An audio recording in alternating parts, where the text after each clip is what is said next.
they're not, you know, if these are mascots. Right. I'll rescue pretty much anything.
Yeah, we're good to go. Good evening. I'm going to call tonight's meeting of Pickens County Council to order. Thank you all for being here with us tonight, and I do apologize for my tardiness personally. Thank you for being here as we do the business of the county as we work our way through the agenda this evening. But before we get started, I am going to ask Councilman Seda if he would please lead us in the invocation and the pledge. Heavenly Father, we know the greatest wisdom always comes from those who choose to follow, serve, and honor you. Be with each councilman tonight as he exercises his wisdom. May we honor you through our discussion, debate, and votes, and may the results of our decisions truly benefit the citizens of Pickens County. God bless our troops here and around the globe, as well as our law enforcement officers, in particular Police Officer Jacob William Hancher of Myrtle Beach Police Department, who was shot and killed in duty in October of 2020. In your loving name, Jesus, dear Lord, we pray. Amen. Amen. I pledge allegiance To the flag of the United States of America and to the republic for which it stands, one nation, under God, indivisible, with liberty and justice for all. Thank you. Madam Clerk, if you would, well, as we go into this time of public forum, just a reminder, this is an opportunity for the public to share items of interest with council. The time limit is set for 30 minutes overall and 3 minutes per person. Madam Clerk, if you would call our first speaker. Mr. Chairman and members of council, I call Rick Kruska.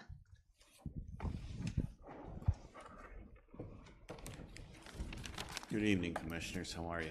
Good. Thank you for this forum. My reason for coming here tonight is primarily what I see as a public safety issue in Pickens County, specifically on Pickens County roads, as well as possibly communication, organization, and planning. On Wednesday, June 7th, I was westbound on Highway 23 coming out of Easley, and I decided to take the Highway 8 connector up to 93. I did not realize when I got to 93, about 10:10 on a Wednesday morning, that there was a slow-moving vehicle that looked like a modular home on a big wide bed with a single truck behind it, a single truck in front of it with flashing lights, about 4 or 5 cars ahead of me that eventually became about 40 to 50 cars behind me. Now, what happened is over the next 50 minutes, we went from Easley to Liberty, 55 minutes, about 50 cars behind me in that range.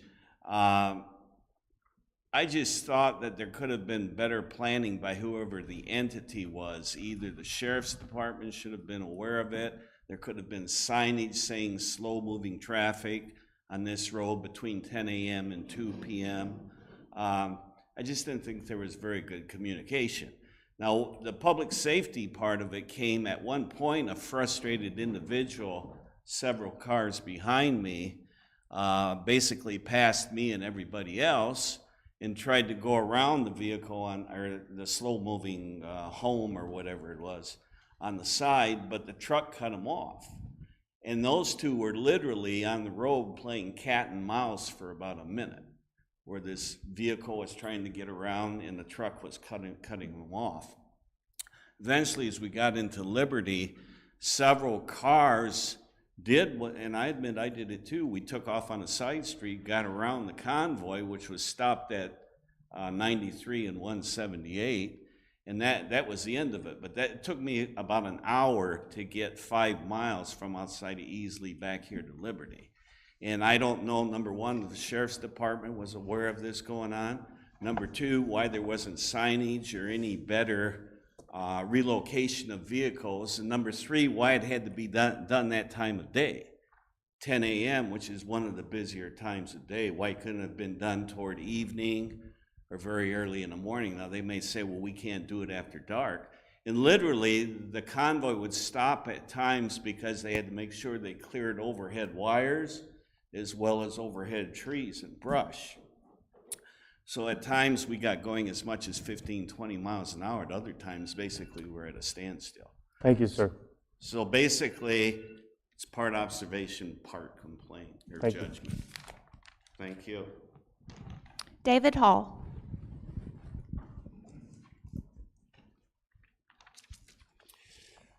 Good evening. Thank you. I appreciate this opportunity to speak to you. What I'd like to express a concern about is looking at the agenda was a discussion of boards and commissions, specifically the library board, and then appointments to boards and commissions on your agenda.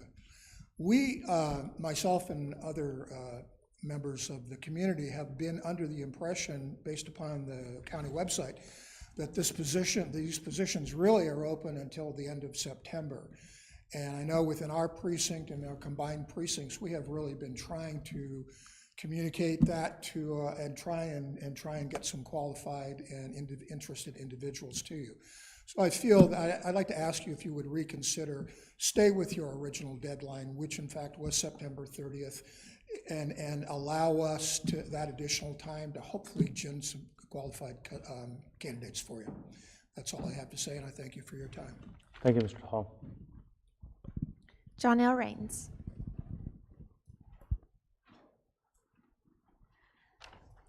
I'm here tonight on behalf of conservatives of the upstate and my Republican precinct, 6 Mile Mountain.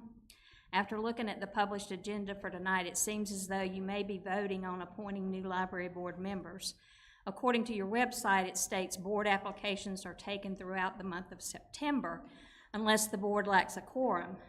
At a recent joint Republican precinct meeting in which Roy Costner was present, Kathleen Campbell, a former library board member, spoke to us to inform us of library board positions being available to apply for.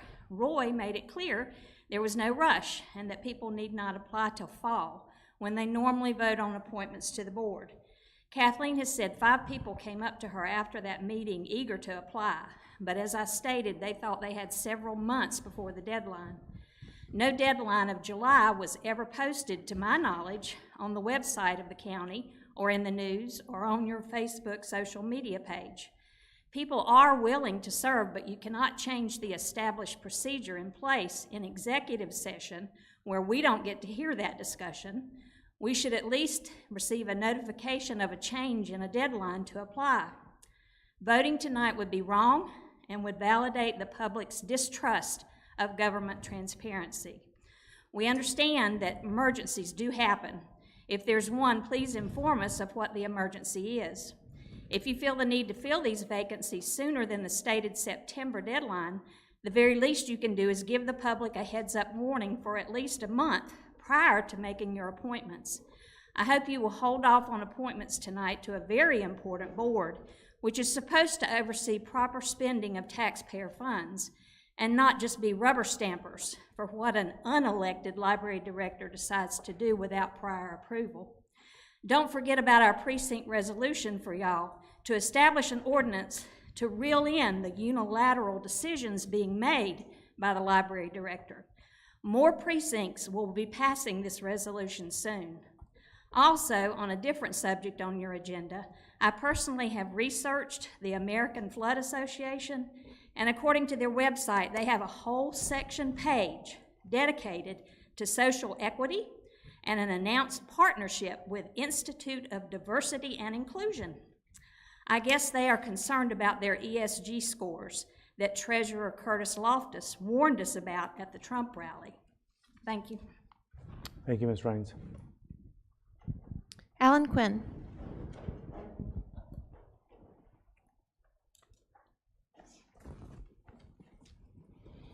Well, I'm Alan Quinn from Easley, and I noticed that you got the your recruiting for Pickens County boards and commissions out front.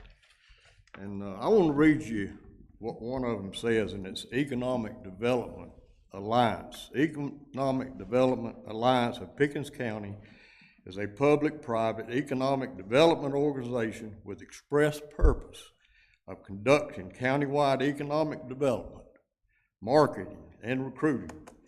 The purpose of the Economic Development Alliance is to aggressively promote and preserve job opportunities and increase the per capita income through high quality, environmentally sound recruitment and expansion of existing business and industry. Well, I applied for this board the last time. Some of you weren't on council, some of you were. And from my understanding, I felt like I was well qualified. But during executive session, they said they didn't want me on that board because I was critical of what was happening there. Well, so I started going to the meetings. They're open to the public. And in my opinion, this Economic Development Alliance Board, you can just do away with it because they don't do anything. They only have 4 meetings a year. Last year they had 3. They canceled one of them. One of them they didn't have a quorum. So I just don't see how they get anything done. And then they don't participate. The people that are on the board do not participate. They listen to what the director said has happened, what has happened over the last 3 months, and I think the meeting lasted about 30 minutes. So I feel like I could have been a good part of that board and could have made a difference. But in my opinion, I think you just need to do away with this board. You won't have to recruit anybody because they don't do anything. Thank you. Thank you, Mr. Quinn. Deborah Smith.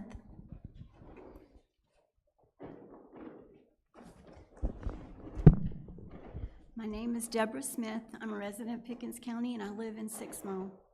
Thank you for this opportunity to speak tonight. I have 2 requests. please consider extending the deadline for turning in applications for the 2 library board appointments. This would allow more time for those that are qualified individuals who are interested in applying. Secondly, I ask that you continue with the 1 library appointment per district. Our Pickens County residents, as taxpayers, want to know that their input is considered. Having each district with representation demonstrates support for our communities, and it shows that their voice is important. Thank you. Thank you, Ms. Smith.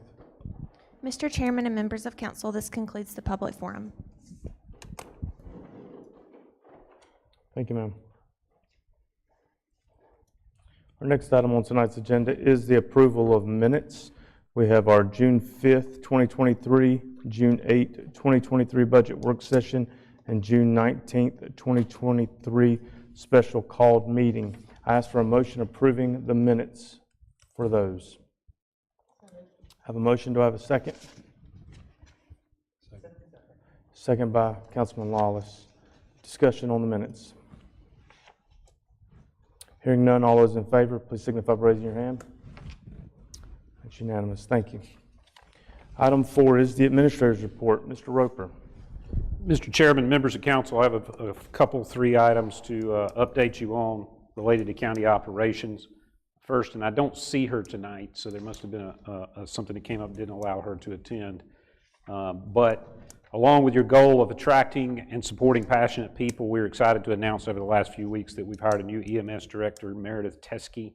I'll make sure Meredith comes by at a council meeting coming up so you'll all get a chance to interact with her.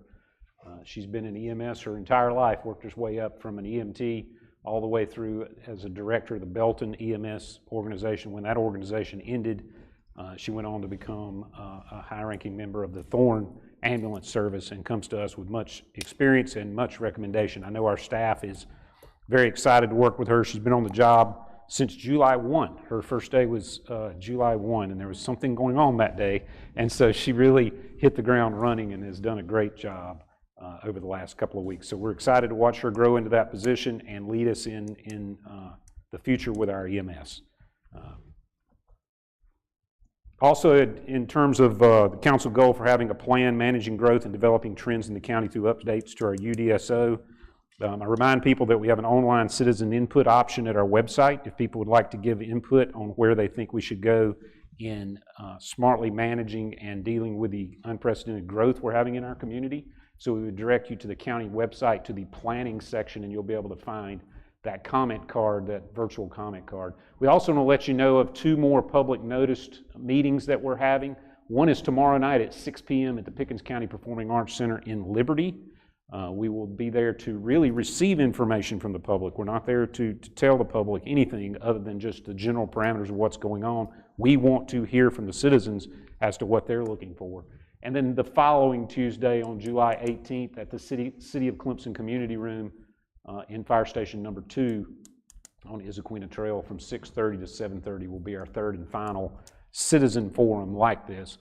We've had one in Easley at the Hampton Library, now one in Liberty, and then also one in Clemson. So we feel like we're going to some of the areas that have the biggest growth stress right now. Invite all the public to come to those meetings and let your voice be heard. One of the things that we've rolled out in the last couple of weeks, you know that we've been working this summer on signage throughout the county. We're waiting for wayfinding signage and signages to go up through the county. We've also upgraded our signage at our recycling centers. Many of you may have noticed this, included in our upgraded signage at the recycling centers are QR codes now on the bins, the signs for the bins. So if you go up to a bin and you're not sure what is the county taking now, what type of metal are they taking? What should I look for in the cardboard that I put in? Are they still taking plastic? And what are the tips on how to recycle the right plastic? You can point your phone at that QR code with your camera on, and when you point your phone with that camera on, it will take you to the page in our websites that's dedicated to that information.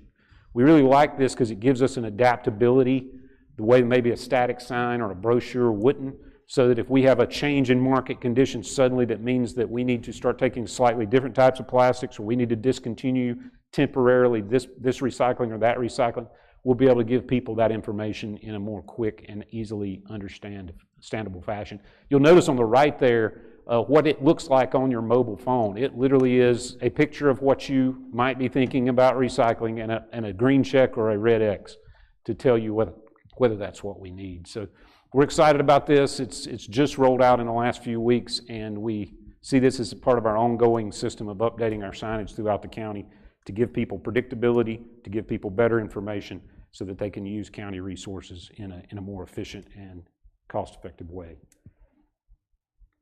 Also, many of you may have seen over the last week, the South Carolina 7, the South Carolina Natural Wonders of the state. That expedition has been in Pickens County. Say again that of the 7 wonders of the state, according to South Carolina 7, 2 of them are located in Pickens County. Those 2, Sassafras Mountain and the East Otoe Gorges, the Jocassee Gorges, both located here in Pickens County. There's only one other county in the state that has 2, and that's Charleston County. So we have 2, they have 2, and the rest of the state gets to split the final 3. So we're pretty proud of that. Appreciate all of you who participated in the various hikes, the lectures. I was able to participate in a couple of the events. We had a rain out on Sassafras. We really hated that because that was something we were really excited about. Although I understand that Councilor Linville persevered and was able to visit Sassafras despite the weather. So we're glad for that. But this is part of the goal that Council set, that we enhance the quality of life in Pickens County for our citizens through educational and recreational opportunities. So we appreciated this opportunity to emphasize our natural wonders in another unique way. And then an event happened in Pickens County on July the 1st. You may have heard about it. But that event was, despite what your political leanings may be, despite who you may support for which office or don't support for what office, it was an opportunity for county government to show our interoperability and our interagency collaboration. Pickens Police Department, Pickens Fire, those were, of course, the lead agencies on that because that was a Pickens City event. But we had collaboration throughout all of our emergency services, also our rescue squads, our sheriff's department, EMS, fire. We had some medical issues that arose due to the heat, due to other factors. They did. We knew they would, and we were prepared for them. So we had an opportunity to demonstrate that capability. I cannot say enough about the way the sheriff's office and the city of Pickens collaborated with our agencies, our fire, our rescue, our EMS. I was in the Emergency Operations Center throughout the event and was able to see firsthand how they cooperated with our dispatchers and how they were collaborative in what they did. I was very proud of what I saw, and I know that a lot of the city and county folks there were also proud of the way we demonstrated we could work together. So regardless of what you think and about the event, it was not political from our standpoint. From our standpoint, it was a public event. And this is a public event that a lot of people wanted to attend. And so we were there to support them from a public safety standpoint, and we were very proud of the way our folks responded. Members of council, that's all I have prepared to present to you in the administrator's report. We have a couple of important items later in the agenda, but in the meantime, I'd be glad to answer any of your questions. Any questions for Mr. Roper tonight? Mr. Chairman, Mr. Sato. did the Haygood Mill Foundation give you the final architectural plans with the sprinklers to be included? They have not. What's the problem there? You'd have to direct that at Haygood Mill folks. They may have submitted it to planning today, and I didn't hear about it, but nothing's come to me yet. Okay. Any other questions for Mr. Roper? Mr. Roper, following that event and after the last meeting's conversation, I realized that payroll and pay cycles and everything else, if you would please continue to work on that, gathering that information, that cost, so that we can look at avenues of reimbursement for that would be phenomenal. Thank you, Mr. Chairman. We will do that, and you are correct. The pay period that included July 1 is just been submitted, so we will be able to gather some more of that in terms of overtime, et cetera. But thank you for that question, and we will bring back information. Any other questions from Mr. Roper tonight? Hearing none, we'll move on to committee reports. Committee of the whole meeting on Monday, June the 19th. Recreation funding applications. Councilman Seda made a motion to allocate the $50,000 to District 3 rec funding towards the city of Pickens to use towards J.C. Park. The motion was seconded by myself and carried unanimously. Councilman Wilson also made a motion to allocate $58,194.69 of District 6 rec funding towards Dacusville Rec. Motion was seconded by myself. It also carried unanimously. No second is required as these come as a recommendation from the committee. Is there discussion on this action? Hearing none, all those in favor, please signify by raising your hand. And that's unanimous. Thank you. Log number 211, 2023 A-Tax funding applications. Councilman Wilson made a motion to approve all requests recommended from A-Tax Committee. Motion was seconded by Councilwoman Linville. Amended motions included that Councilman Wilson made a motion to fund the full amount requested, which is $7,400 to Pickens View Wesleyan Church for the live nativity event. That motion was seconded by Councilman Seda and carried 5-0, with Councilwoman Linville abstaining. Vice Chairman Costner made a motion to allow any organization to come before council to apply for A-Tax funding even after the application deadline. Motion was seconded by myself. The discussion included to amend the motion stating the application must be turned in and approved by August 1st each fiscal year. That was seconded by Vice Chairman Costner and carried unanimously. Then the original motion carried 6-0. There is no second required as this comes as a recommendation from the committee. Is there any discussion? Hearing none, all those in favor, please signify by raising your hand. That's unanimous. Thank you. That's the end of the committee report. Council correspondence. This is a time to share pertinent information of upcoming council and related events. Council will hold a special called meeting and committee of the whole meeting on Monday, July 17th at 6 o'clock in the main conference room of the admin building. The committee of the whole will immediately follow the special called meeting. The next county council meeting will be on Monday, August 7th at 6:30 here in council chambers. Are there any other correspondence that need to be announced? Hearing none, we'll move to item 7, which is motion period new business. This is a time for members of council to make motions or discuss any new business. Are there any motions to be had at this time? Vice Chairman Costner. I'd like to make a motion that we move our discussion of boards and commissions out of executive session and move it to, I guess, through the end of September as we've been advertising. There's been a lot of confusion. And you know what? A good news is there's a lot of folks that are interested in serving on boards and commissions. I realize that anytime we try to set this up to where we were, Can I'll I make get the motion your motion? first. Yeah.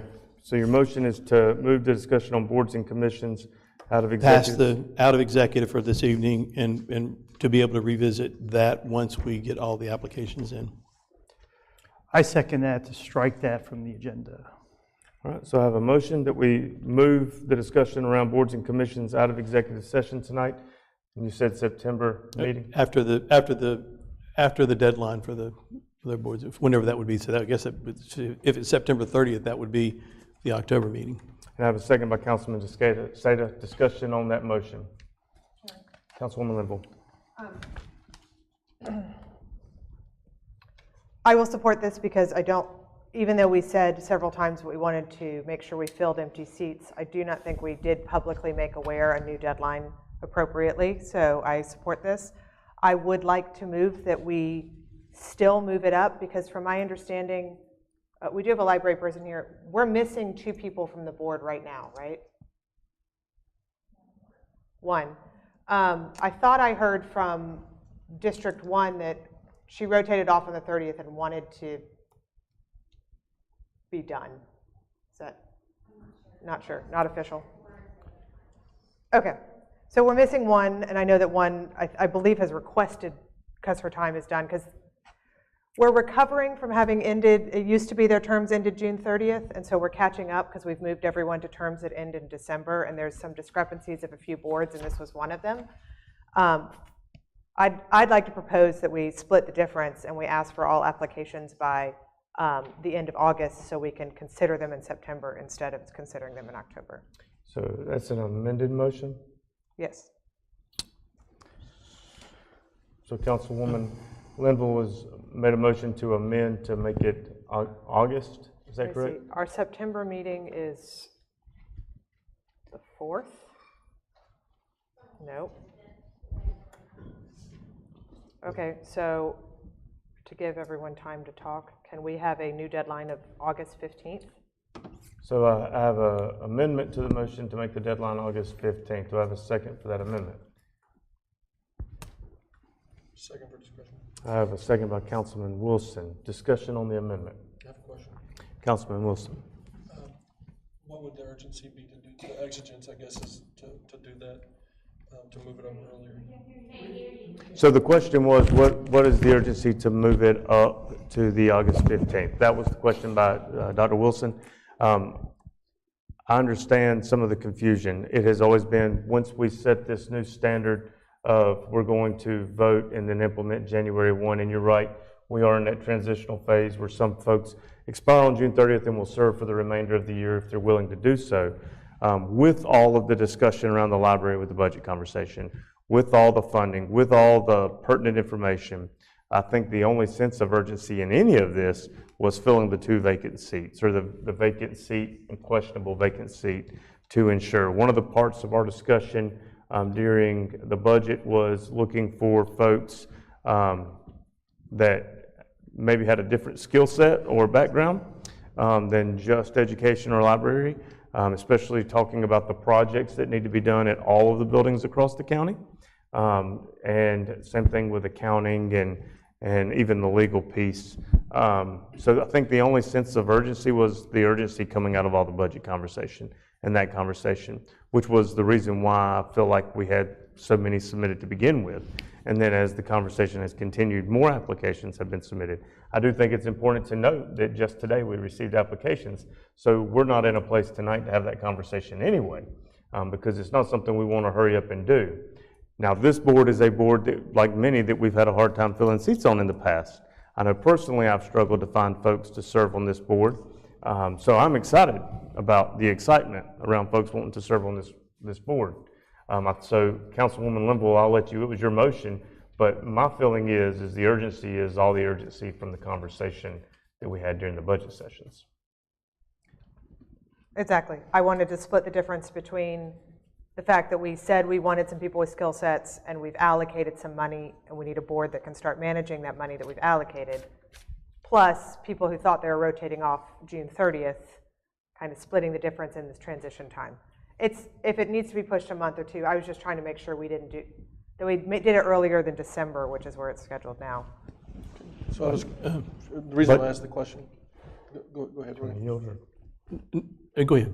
Dr. Wilson. The reason why I asked the question is because the whole time I've been on the board, whenever there's been a number of vacancies where they're having a hard time making quorum and things like that, we've done the seating of folks pretty much as we go along, as we get folks. And then also, because it doesn't require it, we've also been very flexible about putting folks on there, from different districts. I mean, I think there for a little while it was mostly District 3 that was getting, seats filled, right? Or it seemed like they were getting a lot more, of the positions. So, we talked about doing that and keeping it balanced or whatnot, but for me, it's about the skills we talked about. Somebody with some banking or financial background, a legal person, somebody with some construction, maybe somebody with some project management or facility management or whatnot, to round out, 3 or 4 other people that are doing true believers from the library background. So that's why I was asking about the urgency. If it's just two openings, they'll still be able to meet a quorum, right? They got 7 folks or 9 folks, something like that. 7 folks. Six and a. 6 and at large. Okay, so 2 is not going to kill us, or 1 at this point. Okay. Yeah, I agree with that. The website says the application process is September 1st to September 30th, unless the board is lacking a quorum, and it clearly has a quorum of 7 members. I think there's 6 there now. I've asked about this in the past, and I was told that we'll put these people on the board towards the end of the year. And when people called me and they ask me all the time, I tell them that. So when I saw it on the agenda, I was kind of surprised, and I was wondering why it ended up on the agenda. Why did it end up on the agenda again? You were just going to fill the Liberty seat? Was that it, the vacant one? Negative. The reason it was on the agenda was for the purpose I just shared, and that was we allocated money. There was extensive conversation about the board and about the makeup of the board. And even in public forum tonight, there was conversation about the board and the makeup of the board. And since we have allocated and we do plan to work with them, we have to give them the tools and resources to succeed, but also we have to be able to do our job at the same time. And that's the reason it was on the agenda tonight, was the urgency was around that more than just the physical quorum piece. They can make a quorum, but do you want just a quorum? And with all of the debate that went around the library and the library system and the library director and the library board for all of the budget conversations, that's probably where we spent the most time. I misread the room. I thought it was that important to this council, especially moving forward in the direction we were going, to ensure that board was strong and had everything it needed. Vice Chairman, thank you for being patient. Yes, I appreciate it. So I was just as surprised that it was on the agenda. That's why I called you and said, why? And you made that was a good explanation, that, oh, well, it seemed that we were doing this. The beauty of this is that it's a council decision. You can put it on the agenda and we all get to decide, right? And so I appreciate it being on here. I appreciate the folks that reached out and said, hey, wait, time out, we need to take a look at something. One of the things that I wanted to mention is we have spent a lot of time making phone calls trying to fill boards and commissions. A lot of people say we need somebody to serve, but it's not going to be me. So, they kind of back down once we say, well, then sign up. So I'm excited, like you are, that folks want to do it. One of the things, though, that's important is I don't want to push it up too much, only because we don't want to get into a situation where we get back there and we're going, okay, we're going to talk about boards and commissions, and we go, what do we know about this person? And our clerk says, well, I haven't had time to do any investigation yet on that, because she actually does a lot of investigation to give us details. To Dr. Wilson's point, we are looking for people with different acumen, skill set, ability to be able to help with some of these projects that are going on. So we need to know who's within this pool of people that wants to be a part of this. And so I don't know that I'm necessarily for pushing it up too much. And I'm more inclined to say, if we've already been promoting, just as it was mentioned, I was at one of the meetings, I thought it was going to be at the end of September anyway. So I'm more inclined to say, just let's keep it the way it is, and unless we have a situation where we've got a bunch of folks that are leaving. I don't know that they're going to make any major decisions before the next couple months anyway. Mr. Chairman. Dr. Wilson. So the longer we have to educate would be great. And the reason for this is just my personal experience. I don't believe we have a full attention of the community about what the Keeping Pickens County Beautiful Committee does, or what the Public Works folks do. Clearly, there's some interest in the library, thanks to some folks calling around and whatnot. But those other committees need some attention as well. And I think the beautification group is pretty much all gone, right? Maybe there's one person left. Can't meet with themselves. Yeah. So it would be nice if we could get not just people volunteering to do the library, but if folks really want to have a voice in the community, if they would list their 1, 2, and 3, that way we could just roll them into it instead of you having to reach back out to them and make things a lot more efficient. So is there some way that we can kind of communicate that, give us your number one choice, but if you're willing to serve, would you consider serving on one of the other seats? I think that would be key. For my part, my seat on the Planning Commission has been full. Some person randomly, without ever calling me or anything, applied for it in the times past, and I didn't have a seat. So when you guys all filled your seats, so I didn't have a seat for it, they took that very personally, that I had not put them in the seat, but my seat's filled. And if they had listed an alternate, it would have been very easy to have called them back and said, hey, will you serve on something else? Right? So maybe we could have avoided the misunderstanding, but also kept them interested in serving in the community. So can we do that as far as the deal? But I don't think we need to move it up. Let's keep it in September so we can have time to recruit folks. So the vote on the table is around the amendment to the August 5th, to change the deadline to August 15th. That is the amendment we'll vote on first. Any further discussion around that? All those in favor of the amendment of August the 15th deadline, please signify by raising your hand. Opposed? That's 5-1. So back to the original motion, which is to strike the boards and commissions from executive session on tonight's agenda and sticking to the original posted deadline. Any more discussion about that? Mr. Chairman. Excuse me, sir. Councilman Wallace. I agree, keep it at the advertised deadline that we've put out there. I think if we were going to make the library board an exception, we should have not put it out with the rest of the boards and commissions. Something I'd like to add, I would like for us to have a clear expectation with the people that we put on these boards and commissions that this is what the job is and this is your responsibilities, because there seems to be some gray area somewhere, if that's something we could work on while we're taking applications. Mr. Chair. Motion. So, question, we do have board member packets that go out, yes? To each, and does it give them the bylaw or whatever, the expectation?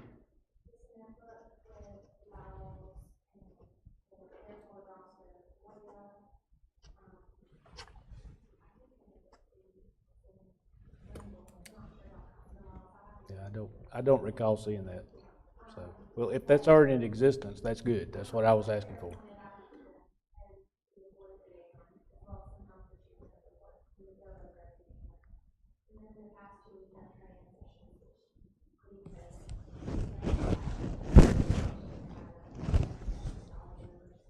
Awesome. Thank you.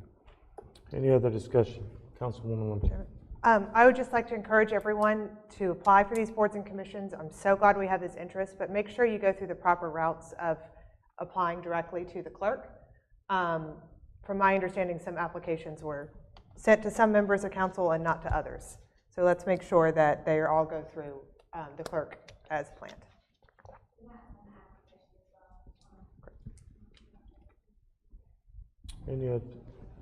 Any other discussion on this motion? Hearing none, all those in favor of removing this item from tonight's agenda, please signify by raising your hand. That is unanimous. Thank you. Any other motions or new business this evening? Hearing none. Item number 8 is ordinances for first reading and/or resolutions. I ask for a motion and a second on consideration of a resolution providing for Pickens County to become a member of the American Flood Coalition. Do I have a motion and a second? So moved. I have a motion. Do I have a second? I'll second. Discussion. Mr. Chairman. Councilman Lawless. I spent probably more time than I should have researching this. I'm not sure what the benefit would be for Pickens County to join this coalition. It has, just in South Carolina, only 2 counties and 1 city are members, and they're on the coast. 24 elected officials, 6 businesses, and 5 advocacy/community organizations. It's an NGO, and I do feel like there is an ESG aspect to this. And I just don't feel like that's something that we need to attach ourselves to. Mr. Chair. Vice Chairman. So I'm confused. What's the benefit to Pickens County? I will tell you that the benefit is something we're already realizing. The benefit is that we have folks here with the technical expertise to talk to grant writers, to talk to government officials, to talk to folks that will allow us to not have to reinvent the wheel when it comes to us trying to combat issues. For example, one council member texted me yesterday with an issue that was relevant to this, stormwater issues. We have very good staff. We have very good technical expertise here in the county, but we have not seen every situation. So it would be nice to have access to these national experts in these situations. And Councilman Wallace is correct, most of the counties and locations that have joined on up to now have been along the coast. That's been one of the reasons the American Flood Coalition has approached us and been willing to give us a lot of their technical expertise right up front, is because they're very desirous of getting into a mountain community that has a unique set of challenges they think they can help us address. I will point out that one of the things that was important to me when I met with them is when they showed me that Governor McMaster is one of their big members and supporters. certainly trust his input on that issue, as I know that floodwaters have been important to him through his creation of the South Carolina Floodwaters Coalition, or Commission, I should say, who's one of the sponsors of the South Carolina 7 expedition. So this fits with a lot of the things we're already doing. But in terms of specifics, the floodwaters, the Flood Coalition, the American Flood Coalition, has already been engaged with us trying to solve a problem that has bedeviled county government for many years. And that is the flooding over in the Quailhaven subdivision. Some of you will be familiar with this. I'm not sure if it's in District 5 or District 6, but Quailhaven subdivision is something where the county many years ago ended up buying some houses from people because they were flooding so frequently. It's something we've been struggling with DOT, and I'll take this opportunity, Mr. Chairman, if you give me a moment, to express my frustration. South Carolina DOT rerouted the water on that road many years ago. I can show you in GIS maps where they did it. They tell us they won't reroute it because they don't reroute water. And I told them I can show you exactly where you did it. There's a gully with nothing running into it now that takes it into a different stream, but they've got the water coming through down some county roads, so they say it's a county issue, and it's flooding out some folks still in the Quailhaven subdivision. Every time it rains, we talk about them when I walk into my office, because I've been in their kitchens when their kitchens are flooded. That being said, this will not solve that problem. It won't, I'll just be honest. But they've already been in meetings with us, with DOT, with the Army Corps of Engineers, with different stakeholders, trying to fashion a solution. So in terms of some of the non-floodwater related stuff that might be on their website, I am not afraid of that. I am not swayed by that. I will not be, and my staff will not be involved in any of that. What we're desirous of is their expertise to help us find funding sources, best practices, how to deal with these situations going forward. So I understand this is a council level decision, not a staff level decision. We'd ask for your support. What is the cost to join this organization? It costs us absolutely nothing monetarily. There will be staff time that we have to expend because they're going to be looking for our experiences back to build their data even larger. They're going to look to see how are mountain situations in South Carolina perhaps different. So we'll spend some staff time with them, and so there will be that cost. But we're anxious as a staff to be able to gain that expertise and their knowledge that we might not have. Vice Chairman. What counties, you said, he did the research. Charleston and Beaufort. Charleston and Beaufort, I think, are the two counties that Folly are. Beach is the only city in Yep. South Carolina. Canton and Clyde, North Carolina's mayors are members, but the cities aren't, and Haywood County is not. That's the next closest. So are other counties considering this in the upstate? I'm not aware. As far as I've been told, we're who they approached first, which I took as a very good thing, and certainly would welcome their input. They'll not be making any decisions for Pickens County. Let's make that clear. That was going to be my next question, is what authority or power do they have in deciding the way we do things here in Pickens County? Absolutely none. That authority on staff level rests with me and my staff, but in a larger policy sense, before we got into some sort of non-water related issue, that is a decision this council would make. It's not one that they would make by any means. Discussion. Mr. Chairman. Councilman Lawless. And I understand, Mr. Roper, what you're saying about the policy things, but by publicly being a part of this, we will likewise be involved in their politics, is my concern. And I understand the database and all that you're talking about, but it's the strings that come along with some of their policies that I don't really think Pickens County needs to get involved in. And we would not. Well, if we're members of it, we would be. Can I ask what policies you're opposed to, please? Could you explain to me what? I just feel like it's a bureaucracy NGO, considering that 141 of its 372 members are all politicians. There is the ESG aspect to it. I was reading in there, they're talking about underserved communities. I don't think we have any underserved communities here in Pickens County that we have neglected flood planning for. I feel like we pay professional people on our staff for emergency planning, stormwater. We have the professionals here. I think the information we need can come from other places other than this consortium. I just don't see the benefit for us being in this. Where does their funding come from? Entity, a private 501c3, so they fundraise. They haven't asked us for a penny. And of course, we wouldn't have the authority to give them a penny without you all allocating it. Make a motion to table it, move it to committee. I have a motion to table and move to committee. Do I have a second on that motion? I'll second that. Discussion on the motion to table and move to committee. Mr. Chairman, Councilman Sato. I read the brochure, the American Flood Coalition. By and large, it's an advocacy group, for the coastal areas and for federal issues. Quote, solutions to rising sea levels. My district's 1,200 feet above sea level. I mean, where's the coastal line in Pickens County? Some of the policies, they're just not our bailiwick. I mean, adopt federal minimum flood standards. They want us to advocate for that and get behind that. Update FEMA flood maps. Call Lindsey Graham. I mean, that's his job. Create federal resilience standards. Issue guidance from HUD on community. These are all federal things. Have FEMA allow the Small Business Association disaster loan. This is all federal actions and policies. This is an advocacy group. When military facilities are flooded, it puts your national security at risk. True, but do we have any U.S. military facilities in Pickens County? I don't think so.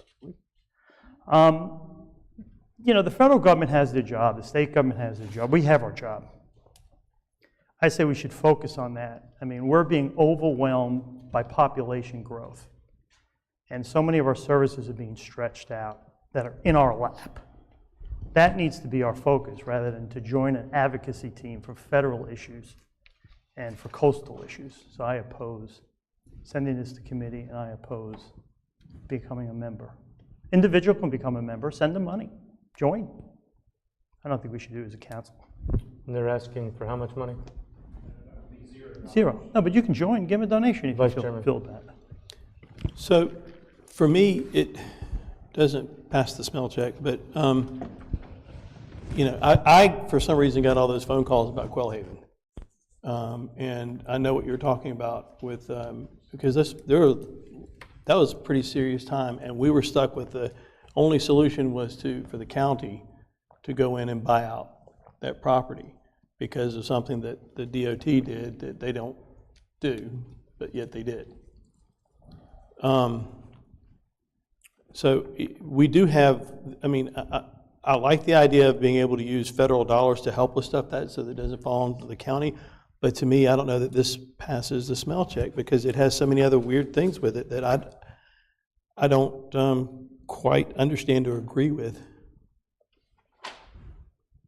So, Any other discussion on the motion to table? Ken, I'd like to ask Ken a question. Ken, you're saying that you guys are collaborating with these folks because they have the expertise to chase down federal dollars out of all the little pots. When we looked at the map of like education funding in South Carolina or road funding in South Carolina, it's this hodgepodge mix max of crazy different places or whatnot. You're saying it's the same thing when you're trying to remediate a flood issue? I'm sorry, the last part of your question. It's the same thing when you guys are trying to remediate a flood issue? It would be exactly the same thing. And I certainly don't want to create a controversy for the council, particularly over something like this, but it is another tool in our toolbox that we could use to try to unlock federal dollars, state dollars to serve for our advocates. We're not going to serve as theirs. I'm not going to DC to advocate with anybody about this sort of thing. So it seems like from my standpoint, and I understand that I'm just speaking from a staff standpoint, there are a lot of things available to us that would benefit the county staff, a lot of expertise, a lot of potential for expanding our knowledge base and our funding sources. I do not want to get into some political debate about an organization like this that we have no intent to ever be involved in that. So I have a follow-up question with that, if you don't mind. Yes, You've been here for 20 years. Yes, sir. I'm not familiar with the DOT rerouting. What I'm familiar with is Ballard Drive, which is just upstream from Quail Haven.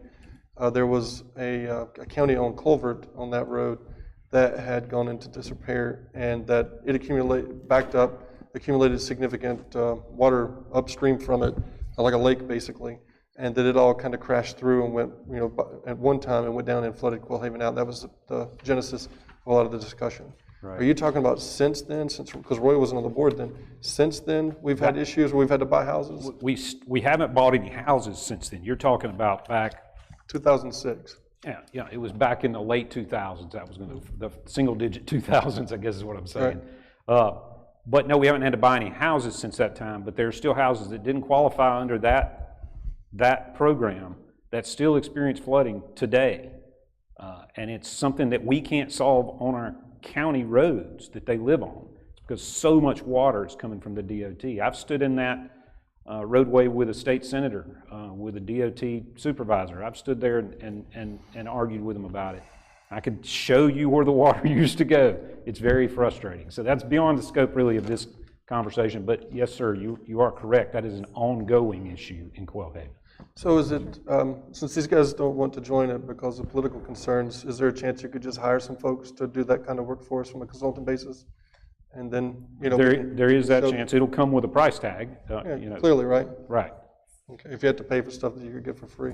Right. Okay, so, but it is something, you have an avenue for expense. And then the second thing is, folks in your office that want to join or affiliate with this group from a professional perspective, can they do that without our permission? They could. We have one person in our class that's in their educational cohort right now and is trying to gain what knowledge we can from them there. I guess the only ask I would make is if this is something that the council feels is risky and I don't see that, but if you all are the ones being asked to vote on it, if you see it that way, I certainly would be more desirous to go back to that employee and to those folks in my organization who are interested in collaborating with them and saying council took no action rather than council voted it down. Councilwoman Linville. I'm looking at the policies of this organization. They support communities to help bring in dedicated federal funding and incentives. They help find grants for research. They facilitate best practices and broaden the availability of financing mechanisms, such as finding public-private partnerships. A lot of this sounds like ACOG. When I was originally campaigning and learning about the council, or learning about the county, one of the things I was very surprised to learn is that we don't have a dedicated grant writer to do any kind of grants, transportation, housing, anything about, we don't keep a grant writer on county. And I was told part of the reason we don't have to hire a grant writer is because we have access to organizations that help give us that expertise. What I'm looking at is an organization that for free is available to give us expertise on how to find funding mechanisms for flooding. Last committee of the whole, we had Soil and Water come and explain to us about how lucky we are that we are able to manage all the dams in Pickens County, because thankfully we have a person who can handle that, but they are barely staying on top of it because it's a huge project. We have a lot of dams in Pickens County. The very first call I got after being elected was a friend who lives in District 2, whose house has been flooded over and over again and has been told by the city, the county, and SCDOT that nobody can do anything. And he was asking, who do I go to next? Where can I go? And we had nowhere to send him. I'm shocked that to join an organization for free that's offering us help finding funding, help with a problem that's only getting worse. City of Clemson had a 100-year flood 8 years ago that completely changed how my neighborhood is structured, and they're still dealing with it. Because you think that we don't have underserved communities, or you're frustrated because they have a diversity policy, meaning you're going to deny the county from free access to learn more about flood, is just shocking to me, to be frank. I would like to support our staff. I would like to support our Soil and Water Commission, and I would like to help invest in the infrastructure to help Pickens County be more resilient. Vice Chairman Costner. So I agree with everything you say, and it does sound like ACOG. Matter of fact, ACOG probably help us with a lot of that. And I am for doing all of the things that you said. The problem is they wrote this brochure like we're sitting on the coast when they say supports dedicated fund incentive resilience, flood damage, ensuring property values, and coastal tourism remain strong. Everything in here is written as if we're on the coast. They're not talking about how they can help Pickens County, or they're not talking about how they can help the upstate of South Carolina, or they're talking about how we can help the Midlands and how we can help them. So having an organization that can help with grant writing, yeah, 100%. That's why we're part of ACOG. They can do a lot of the same things that you're talking about here. That's why I said it's not passing the spell check, because this is written as if they're talking to somebody else. Their target consumer, if it is us, not written for us. They're selling somebody else. So I will say the motion on the table is to table and commit. The reason I second was for sake of discussion. I have a lot of questions myself that the brochure does not answer and the website does not answer. And just quite frankly, I agree with what you're saying, but also agree with what Councilwoman Linville is saying. If you look at ACOG, or you look at GPATS, or you look at SCAC or NACO or any of the other organizations, it feels a lot like a lot of them, but I don't know that, because I only know what I know and what's available, published, etc. So the motion on the table is to table and commit, and it's so that those conversations can continue with more education or information, because I think everybody's posed some great questions tonight. Any other questions or discussion on the motion to table and commit? When you say send it to committee? Mm-hmm. Okay, I oppose that, so I'll be voting no. Any other discussion around that motion? Mr. Chairman, I Dr. Wilson made this motion specifically because folks take for granted how safe they are living below dams. You saw that dams just went completely apart all across the state at one point over the last decade, because we had a pretty significant storm move through, right? I'm pretty familiar with what the soil and water guys are having to do, and they've benefited over the last decade of a lot of support from the county, partnering with those guys to take care of the dams. That's not always been the case. So I didn't fully brief myself on everything that Chris did, and so I can just tell you that I'm not an expert on them. That's why I think it'd be great to hear more about it, because the staff wouldn't ask us if they didn't think it was important. And then the other side of it, every large organization in the country, particularly ones that are raising money from different groups, are going to have a bunch of mismatched craziness in there, right?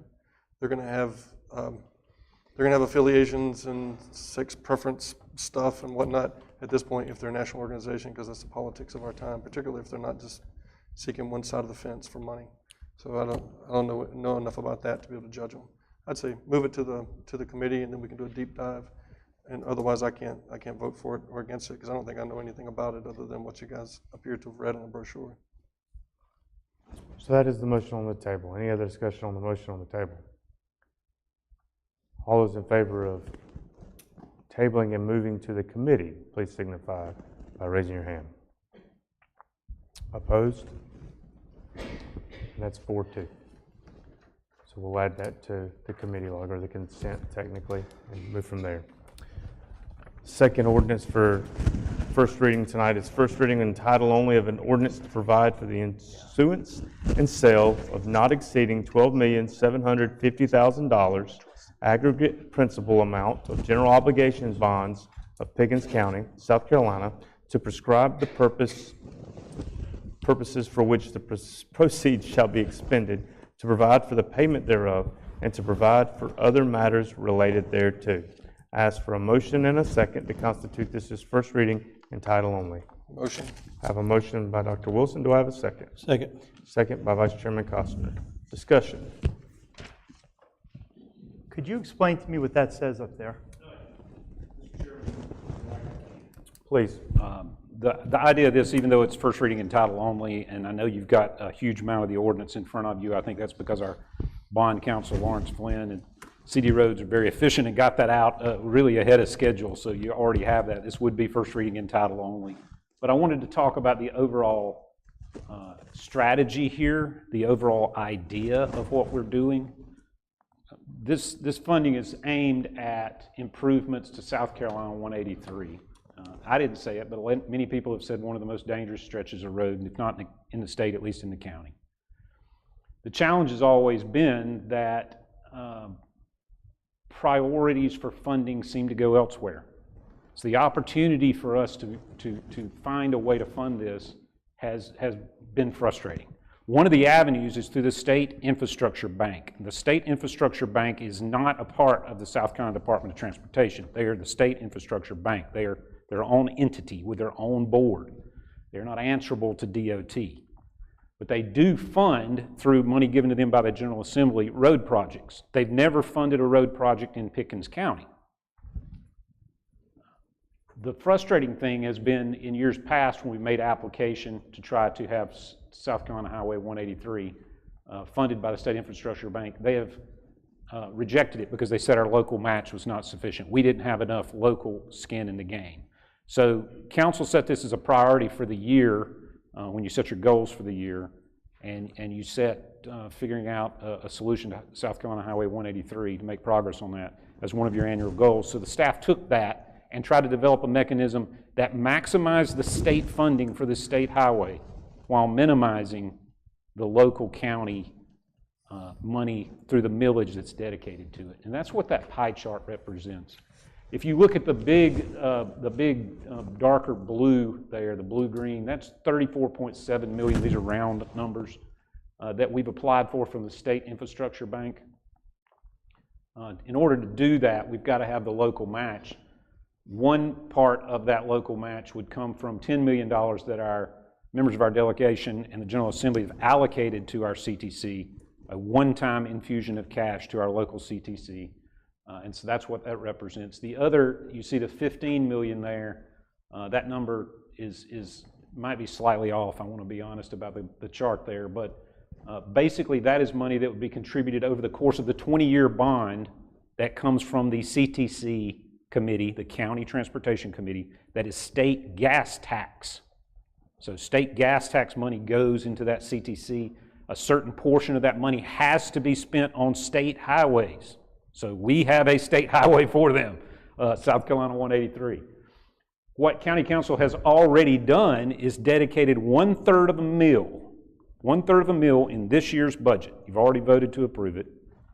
That would fund up the difference. And that's what you see as that little gold piece of pie. So from the staff standpoint, we're very proud of the fact that we were able to come to you with a proposal that leveraged all the rest of that pie, which is state money, by spending that 1/3 of a mill to support a bond issuance over 20 years. That's kind of the big picture, is that we're taking a relatively small portion of county millage, 1/3 of a mill, over 20 years to support this bond, and in doing that, unlocking all of that other state funding for this highway. So we bring this proposal to you. Again, I'm sure that there'll be a lot of more conversations about this. This is literally first reading and title only, but I wanted you to know the big picture for this point in the conversation. Discussion. Councilman Wallace. Mr. Roper, prior to the meeting, we were having a discussion about actually the bond process, because that's something I'm not familiar with.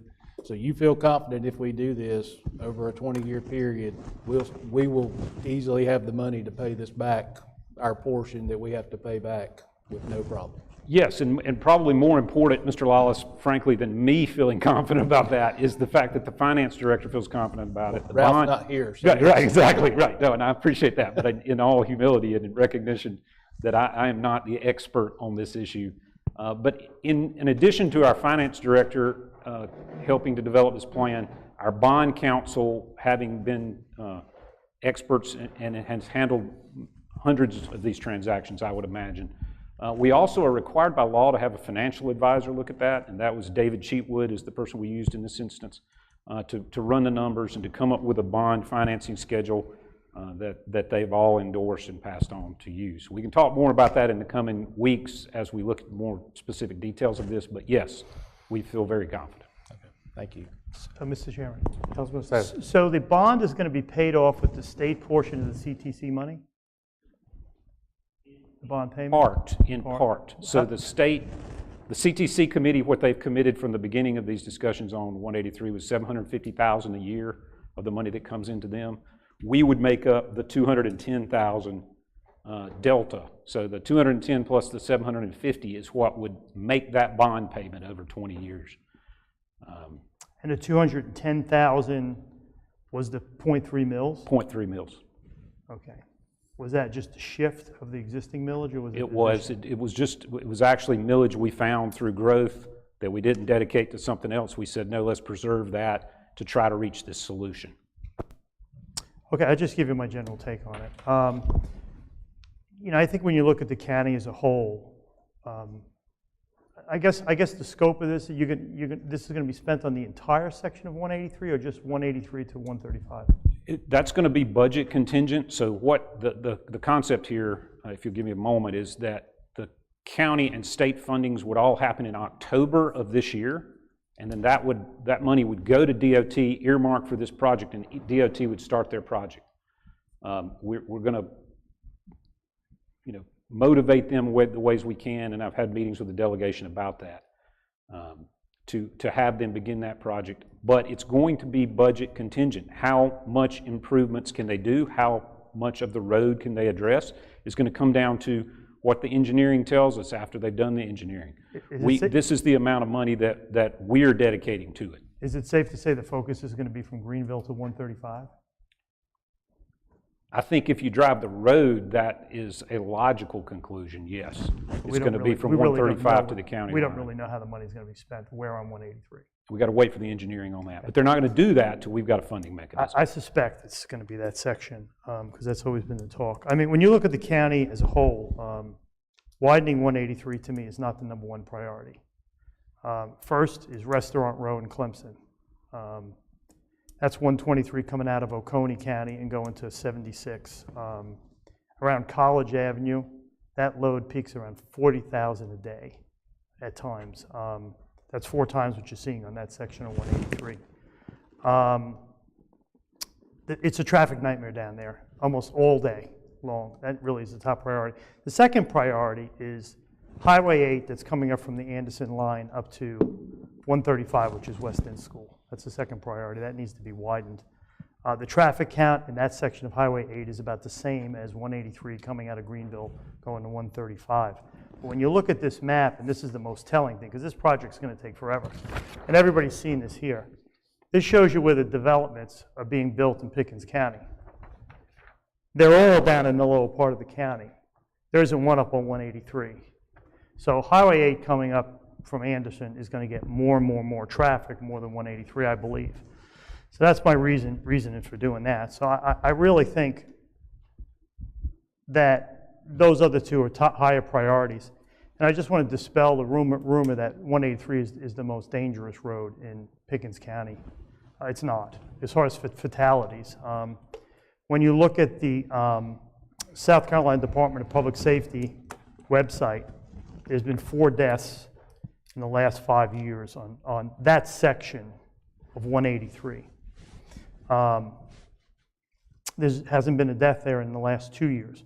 When you look at 183 from Greenville to Pickens, and Pickens to Oconee, there's been 5 deaths each.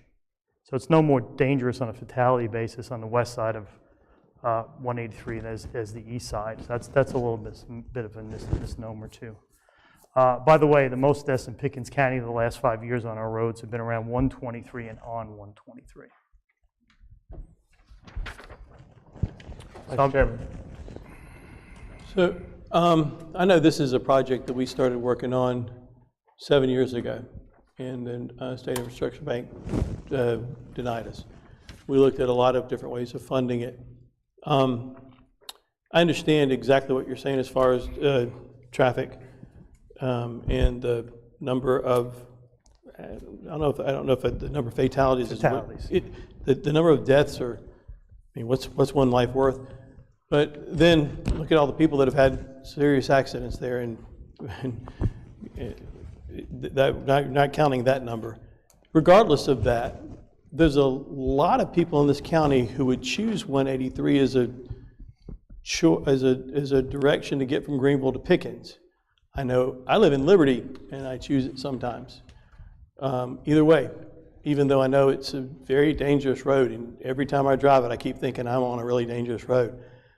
I've realized that if I'm not so as concerned about growth up there, because we can control that with the UDSO, I think that having a way, in spending just a fraction of amount of money over the course of time, where it doesn't involve a tax increase or anything like that, giving people the alternative to drive that route who live in the county will help alleviate some of the problems that you have on 123. I know I just was on vacation last week, coming back from the beach, everybody's taking the same road, and oh my goodness.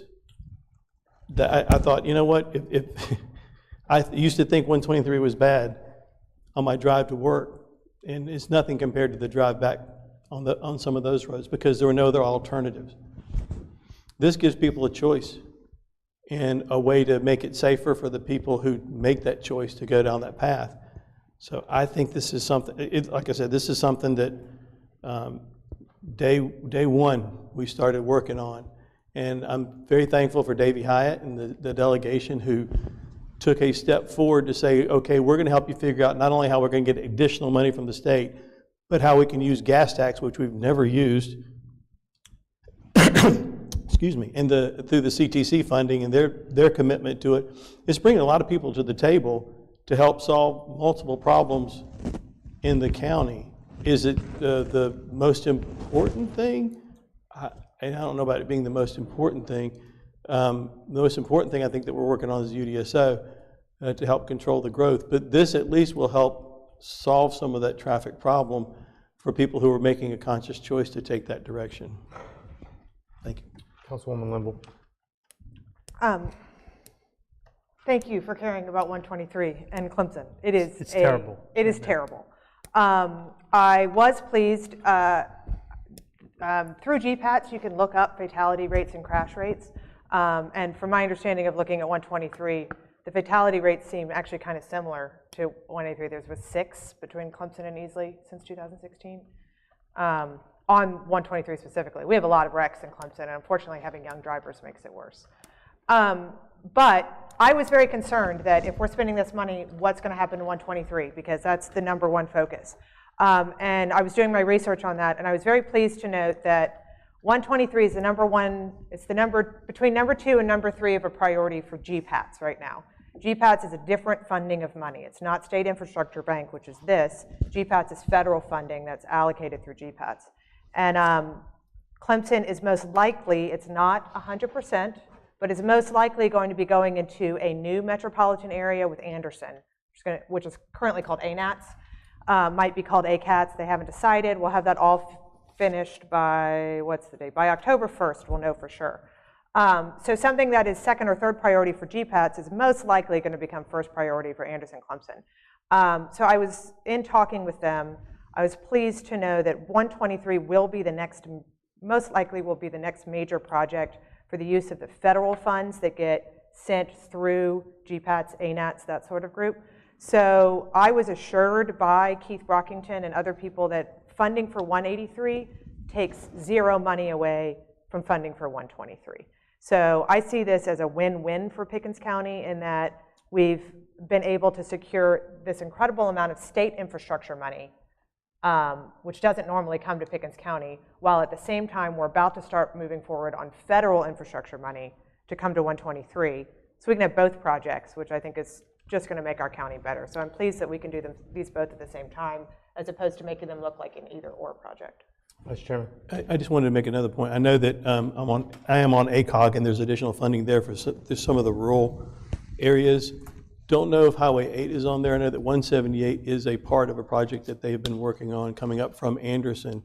But I would like to, I need to go back and look to check. So you're right, there are additional sources of funding that happen. GPATS has been really strong to work with from a federal standpoint. And then you've also got money that, for some of these other road projects out of ACOG.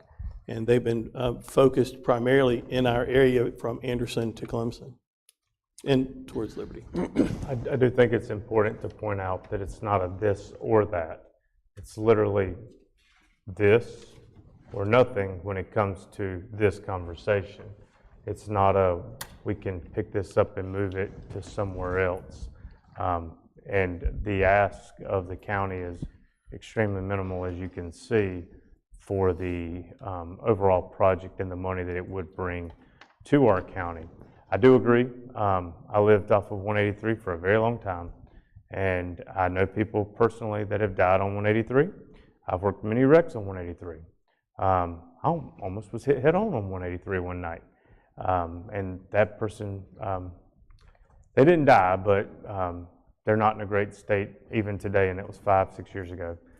So saying that, we have dangerous roads all over our county, to your point, Councilman Seda, but I do think it's important to realize that it's not we can pick this up and apply it somewhere else. Also, I agree with what you said, Councilman Costner, that by enhancing 183, you'll take the burden off of other roads. There are a lot of people that refuse to drive 183, Saluda Dam Road. I'm one of those people. I mean, I just choose not to. I know I'm going to move slower, but the chances of something bad happening are minimal compared. Better I take back roads, which is about the same. So saying that, we have to keep in perspective that this project that's on the table is for the total amount of money coming is for this project, and we can't pick it up, move it somewhere else. And ultimately, it will take the burden off of 123 on the Easley side. It will take the burden off of 135 going north. It'll take the burden off of 8 going into Pickens, because it's a straight shot from downtown Greenville to downtown Pickens, straight down 183, or downtown Greenville to Seneca, down 183. And I think that's something we all have to keep in mind. Other discussion? Mr. Chairman. Dr. Wilson. No, go ahead. I just want to repeat one thing. Yeah, I think Clemson's number one. If it's funded, that's great. I think number 2 is Highway 8. And if we can't change this money now, we did make a decision early on to go the 183 route. And I voted no on that too for the same reason. I think it was Highway 8, which was the bigger priority. Now, I think eventually they'll all get done. Now, given this, where the houses are being built, these are planned, I would have done Highway 8 before I did 183. So I'm just being consistent. I voted that way from the start. Dr. Wilson. I talked with the GPADS folks. They told me the same thing you did. This is not in competition for any monies that we'd be looking to get from those folks. And they were pretty careful to stress, the coming potential for change for Clemson with Anderson. They were pointing out that 80% of the STIB money is federal and the other 20 state, and local with the match and whatnot. I talked to Rex. Rex couldn't see any reason why there'd be any kind of competition between it. Rex pointed out that the city of Easley asked for there to be a study on 8, and Neil and Rex both said that they were going to work on getting that study done. And clearly that's 5 to 8 years out before that gets done. Their focus is going to be from 123 out to Ingalls, most likely, because that's what the request was about, and that's where the heaviest issues are. At the end of the day, I talked with Davey about it. Davey was basically saying, folks from Pickens very much would appreciate being able to commute to Greenville safely through 183, so they don't got to go down 8 if they want to avoid 183 and go over. It's a congestion relief project for sure.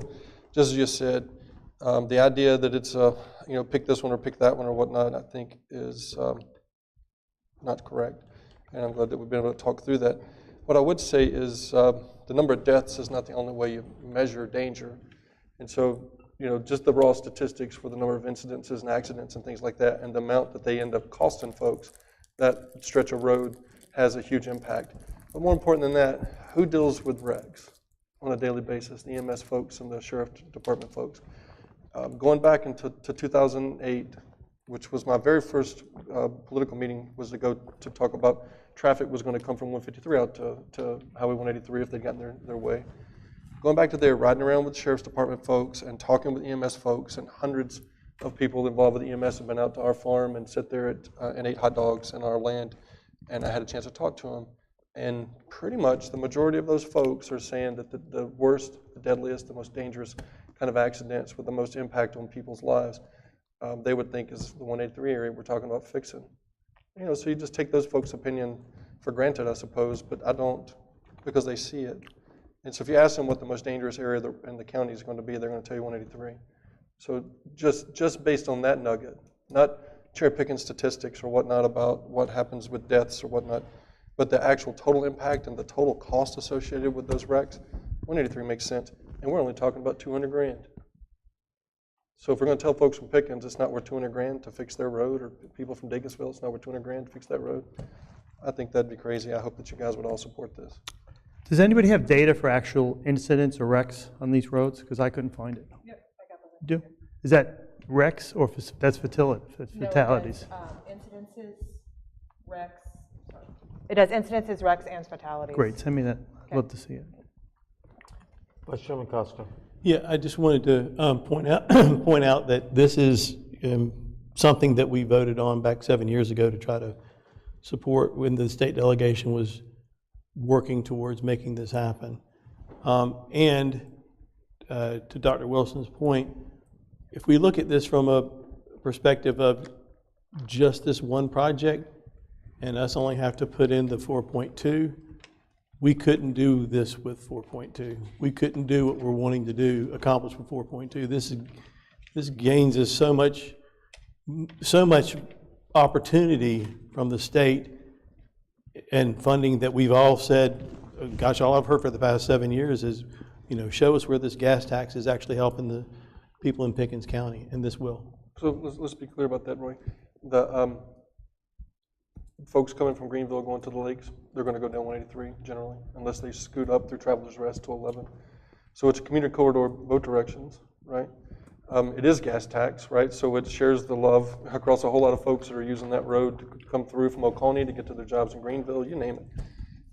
At the end of the day, though, it just, you're right, we couldn't put stop signs and blinker lights on all the intersections and do the things that we needed to do to make this thing safe for $4 million.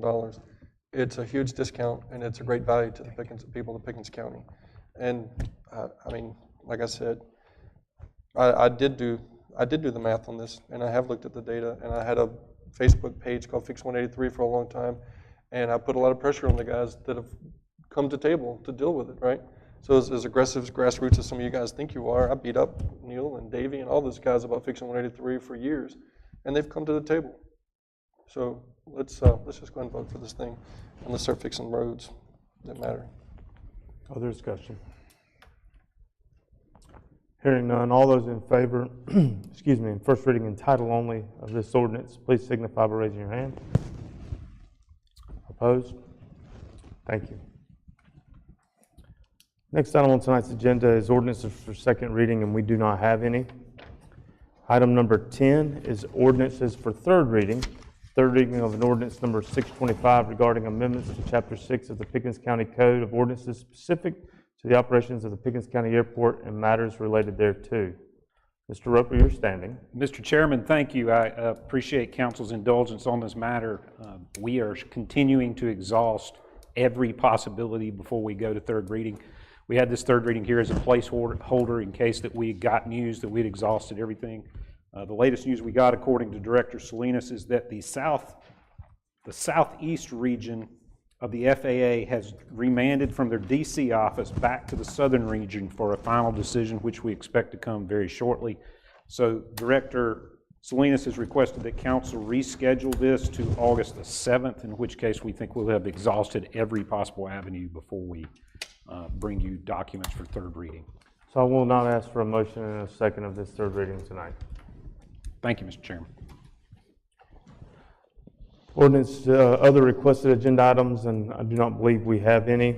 The consent agenda. I have Workforce Child Care Task Force and proposed changes to Pickens County Solid Waste Management Plan to Ad Hoc Solid Waste Committee.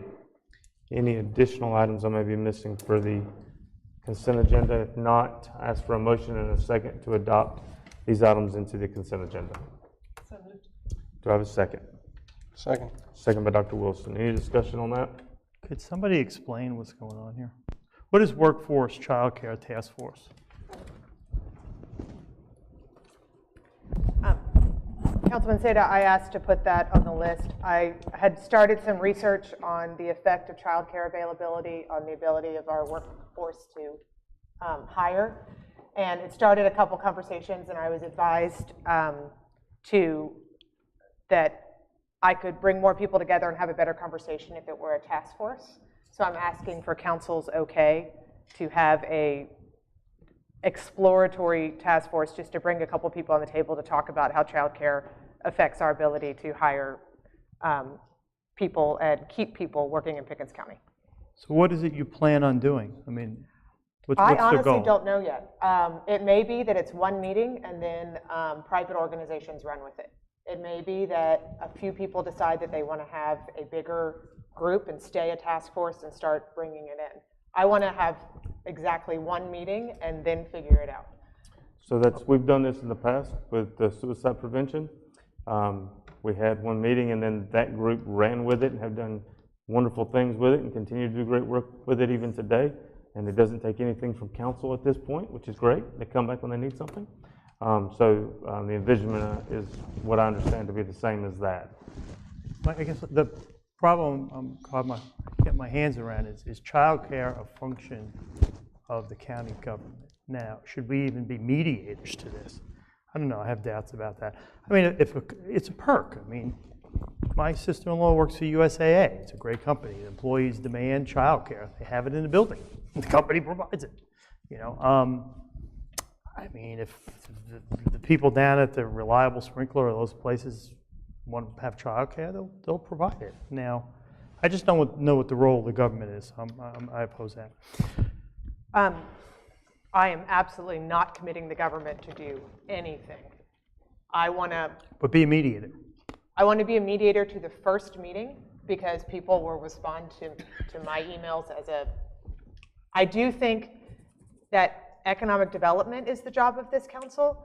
And when we went to the SCAC meetings and when I've read everything online about the #1 factors that keep people from being able to work, childcare is one of the leading factors.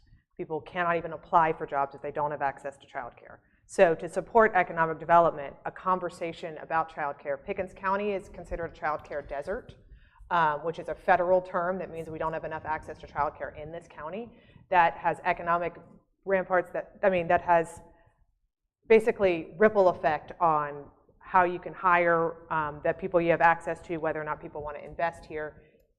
I don't know if county council or county has a role to fix it, but I think we have a role to acknowledge it and to say that it's a conversation worth having. So all I want out of this task force is to make sure that I don't look like a lone wolf going out and asking for a meeting, that council is okay, that I'd like to bring a couple players together into one room. I'm not asking any power. I'm not representing the county's going to do anything. I just think it's an incredibly important conversation that affects so many people in this county that we should start the conversation. Again, Councilwoman Linville, I understand what you're trying to accomplish. We did the same thing with looking at homeless shelter options, and again, council wasn't involved other than getting it up and running and looking at, and I would understand they're revisiting some of that old work again. So I think that you're just trying to get the ball rolling and represent the people of your community. I understand what the intent is. I understand what you're saying, Councilman Seda, but I don't think it's additional work, task, or resources from this council as much as it is for Ms. Linville. I just think it's a private sector issue. It's like saying private sector can't attract people because they don't pay people enough, so therefore we should be a mediator for higher wages. I mean, I just don't see that. But let me get to the second point here, which is the proposed changes to the Pickens County Solid Waste Management Plan. I oppose sending this to a committee, to the Solid Waste Special Committee, and I want to explain why. And I think I got some good points. The Solid Waste Committee is a special committee, and I strongly supported it when it was first created. It gave special attention to the solid waste problems that we had. Solid waste was a top priority for me, and it still is. And I served on that special Solid Waste Committee for 2 years. The other departments were up here, solid waste was down here, and we were getting all this garbage coming in from all these new people, and it really needed special attention. And the past 2 years under new management there, and the attention that special committee gave, solid waste is back up here again, I think, with the other departments. And we spent about $4 million of capital in solid waste. There was 2 shredders, there were balers, there was bulldozers, 20 blue bins, tractors, trailers.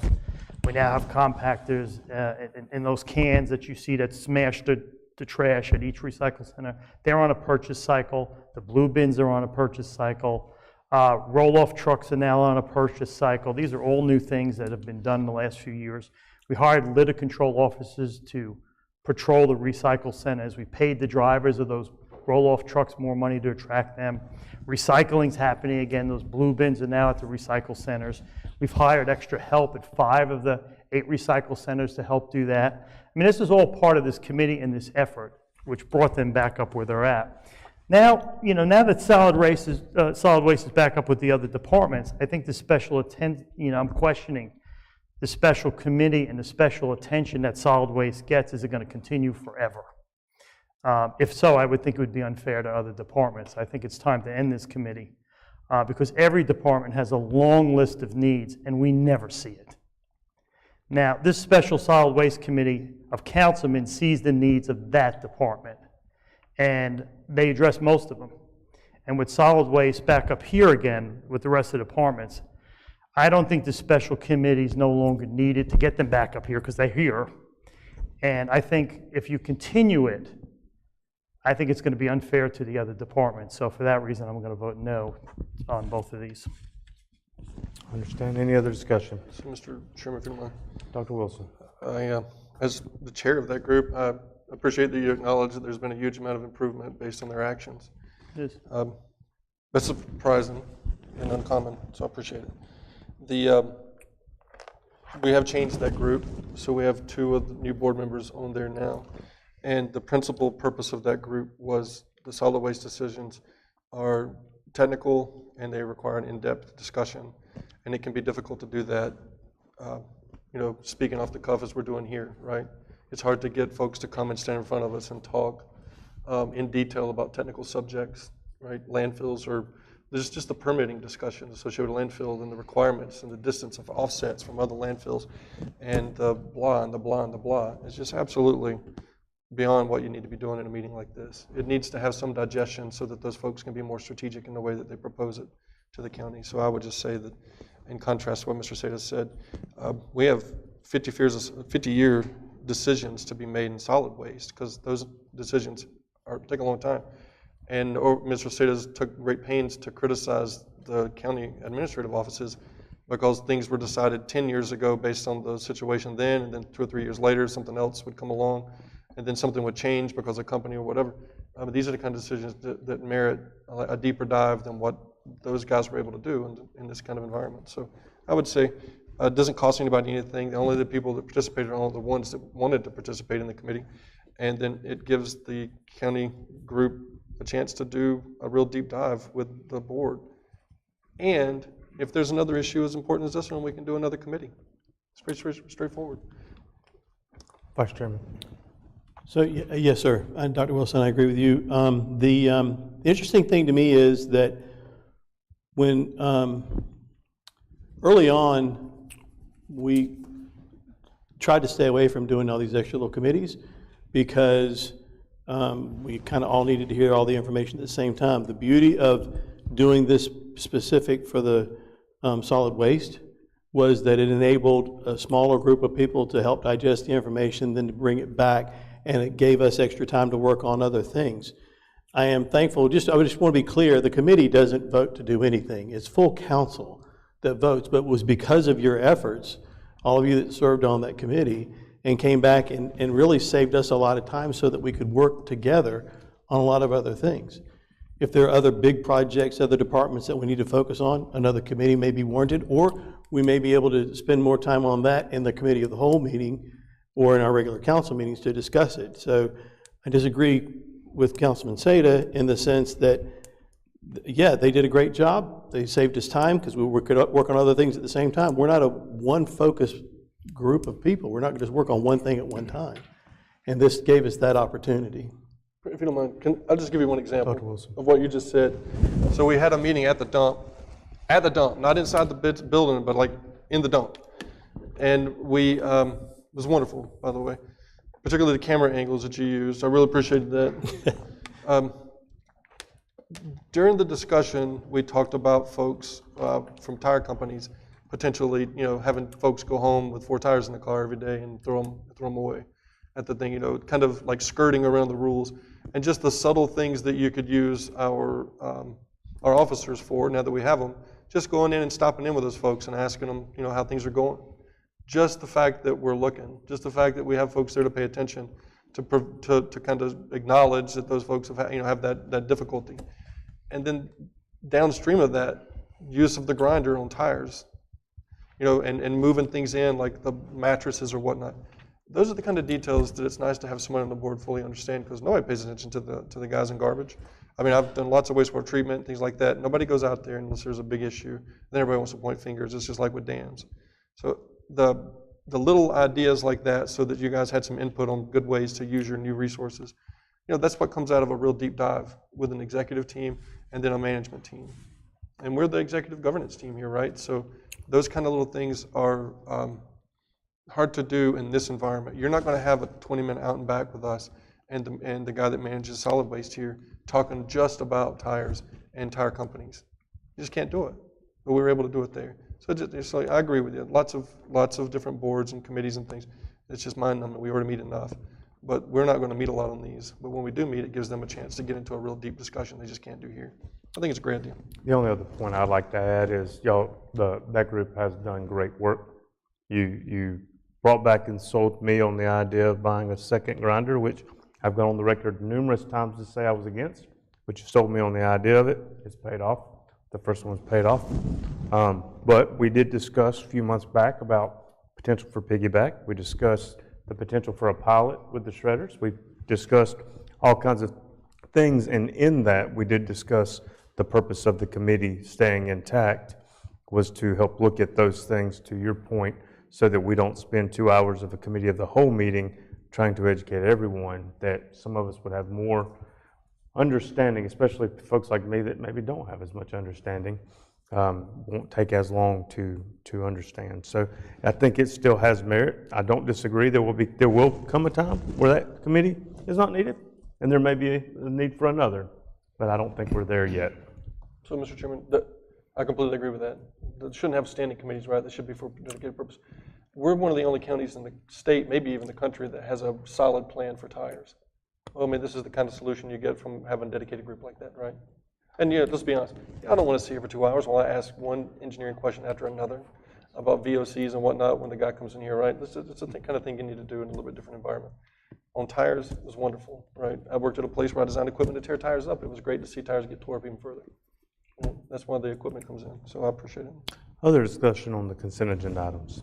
Yeah, I just want to add one thing. Councilman I'm glad that you recognize it. That you have this one committee for this one department. It made sense down here. Up here, it doesn't make as much sense that they get all this attention by themselves. I'm glad that, Chairman, you recognize that at some point it would actually end. I like the idea of special committees. I really like the traditional committee system where you have a public service committee or public safety. You have recreation and planning. And as a result, those individual committees meet. And as a result, all the departments get a closer look. What happens is when you have a committee down here, it has a special committee, and it gets up here, and it's still having its own special committee. It's not fair to these guys. That's all I'm trying to say. And I think we've reached that point. But at some point we will, and I think more people will recognize it. And I guess we'll Councilman Wallace. I have a question on the workforce thing. How are you going to facilitate this? I mean, is it going to be just you contacting people, or what's your plan? That's a great question. This started with me having one meeting and realizing that, well, it started in a conversation at Reliable Sprinkler when a couple manufacturers, I was making light talk with people about what are your workforce issues, and that's where it came up. I was advised that if council calls it a task force, then I'm allowed to have the help of the clerk to make sure that we are equally talking to various players in the county. I plan to cast a very wide net here, especially because I would love this to not be a county issue. I would love for organizations to pick up and run with this. So the main thing that happens if the council passes that it can become a task force is that I can use the clerk's resources to help sure that I equitably reach out to a lot of people who I don't know to see if they want to be a part of this, including y'all. Everyone is welcome. This is not my thing. And again, this is like the SIMV that we did for the veterans, service members, families. It started with this group. We did something very similar. You guys aren't involved in that. I attend that meeting once a month, and it continues to do great work, but it's behavioral health, mental health, emergency services. There's 8 members, 10 members. I don't remember, there's a bunch of us that get together once a month and have conversation. And they've yet to come back and ask for anything other from the county other than a resolution here and there. Because that group is doing the work on its own. And I only attend because I find it very interesting and it's right in line with my personal goals and objectives, but I haven't come and asked or swayed in any way more than just being part of the conversation. So I guess, to drive my point home, I guess what I was asking. So what you're doing is just facilitating and try to get a group of industry together, but Yes. you're not planning on county government being part of this. I don't know what will happen. I can't speak for council, so I can't say county government's going to get involved. But you know what your idea is, that you're thinking maybe. Not really. I mean, I think the workforce childcare thing is needed. I don't think that it's a government. I don't think we need to have our hands in it, but I think if private industry wants to get together as a group, I think that would be a good thing. And I hear guess you. that's what I'm asking. Is that what you're trying to do? Is get these people together and get the conversation started? Yes, it would be irresponsible for me to get together and say, what can county council do to help you? Sure, Because yeah. I can't speak on behalf of 6 people. Sure. No, so, but I think one role of representative government is to say, we can be conduits and we can bring everyone to the table, and they'll respond to a message from the clerk. And I do think that especially in our Commerce Park, they often work together and discuss things together, but someone has to invite them to the table. So I see it kind of being along with Ray Farley's group and just a conversation to get started. I actually think the Chamber of Commerce should do that. So, Dr. Wilson. Government is involved. Government is involved. 2/3 of the cost for childcare is because government is involved. Was it in the late 90s when they said you can't have non-passenger vans, you have to have small buses? It drove up costs for childcare. I mean, government is involved at all levels with childcare. They're involved as far as everything related to, if you're going to do it in your house, there are rules from the government. If you're going to do it here, there are rules for the government. I got 2 guys that are going to have kids here soon. They want to be really involved parents, And so I'm trying to figure out a way to be flexible so those guys on a 4-10 work shift can be, really good parents. The government is already involved, so the idea that we're going to make any solutions, I think what you're saying is you just want to pull people together because government is already involved, and we probably have a better perspective on how we can get some of the junk that government does that makes this stuff very difficult out of the way. So government's already involved, man.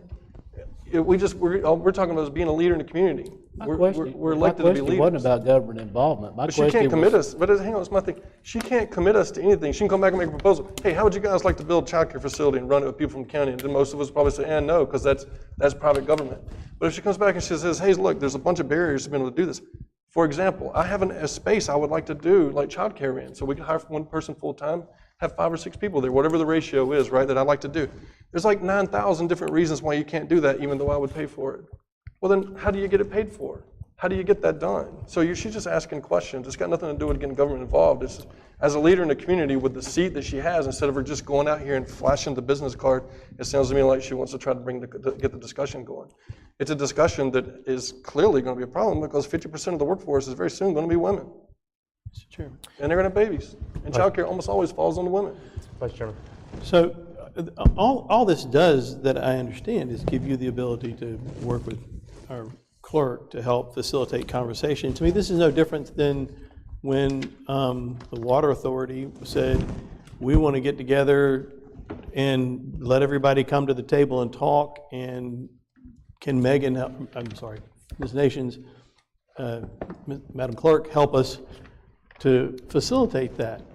That's all this is. I think we're blowing this out of proportion. That was my question. What you just said, that was what I was asking. Yeah, I think we're blowing it out of proportion. I don't think you're asking to, you're being open-ended with your answers, and this is because you're like, I don't commit, and I agree with you 100%.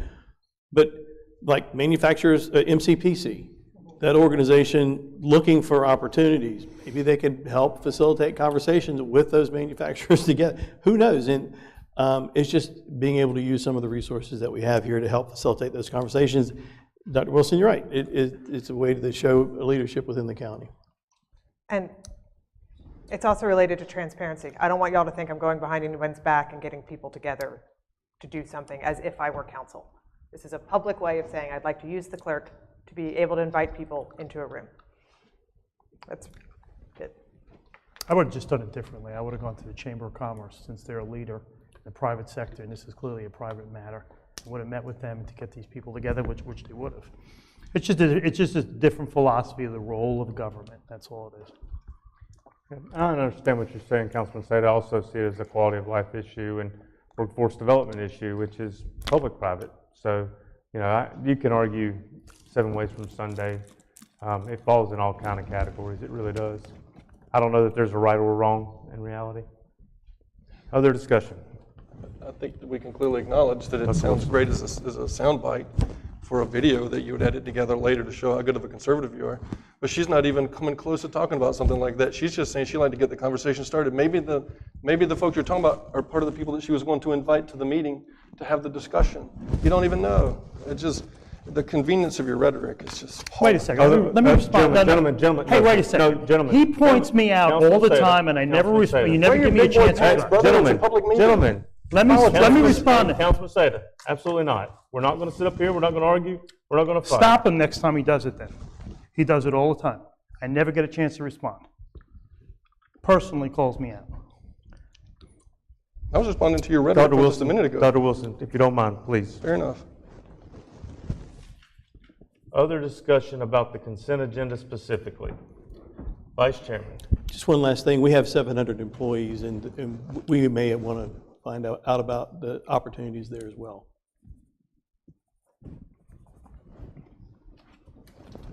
Hearing no other conversation or discussion about the consent agenda items, all those in favor of adding these items to the consent agenda, please signify by raising your hand. Opposed? Thank you. Item 13 on tonight's agenda is executive session.